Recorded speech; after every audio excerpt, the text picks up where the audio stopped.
বাঙালি মানেই কি বাংলাদেশি? এই বিতর্ক ফের উস্কে দিল ওড়িশার ঘটনা। বাংলাদেশি সন্দেহে ওড়িশায় আটক বারাসাতের 4 বাসিন্দা।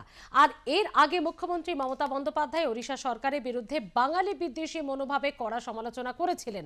তারপরেও বদলালো না হেনস্থার ছবিটা। ফের ওড়িশায় বাঙালি হেনস্থা।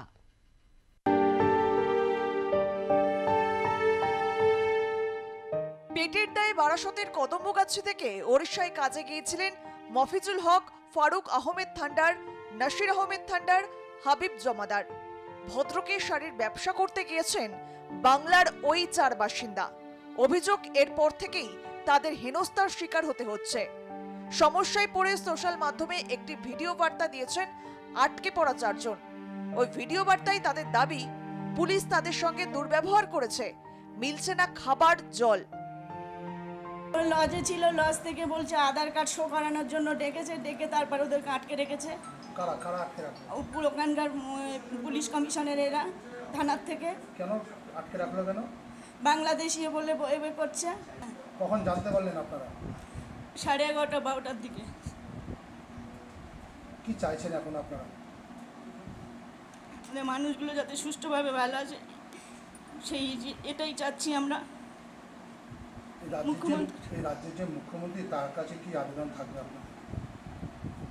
আমাদের পরিবারের লোকগুলো সুষ্ঠুভাবে বাড়ি আসুক, ভালো, এটাই আমরা চাই। আগে একবার ওরা পাবলিকে অনেকের মারধর করেছে ওখানে, তারপরে ও যাবে না বলছিল, তাও কি করবে, পেটের দায় শাড়ি ফেরি করতে গিয়েছে।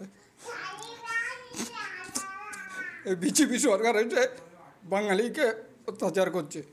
আর বাঙালি ওই উড়িয়ারা তো অনেক প্রচুর আছে পশ্চিমবাংলায়, তাদেরকে তো কই আমরা তো জ্বালাতন করি না, তাদেরকে ভালোবেসে ওজন রেখে দিয়েছি।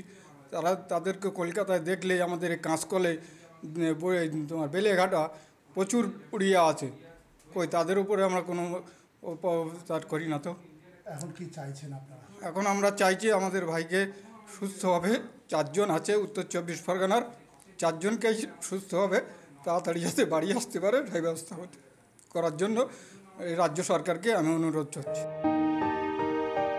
কেন বাঙালি হেনস্থা হবে ভিন রাজ্যে? কেনই বা কাজে গিয়ে দুর্ব্যবহারের শিকার হবেন বাঙালিরা?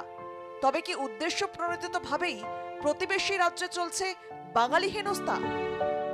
বারাসত থেকে সত্যজিৎ চক্রবর্তীর রিপোর্ট, আর প্লাস নিউজ।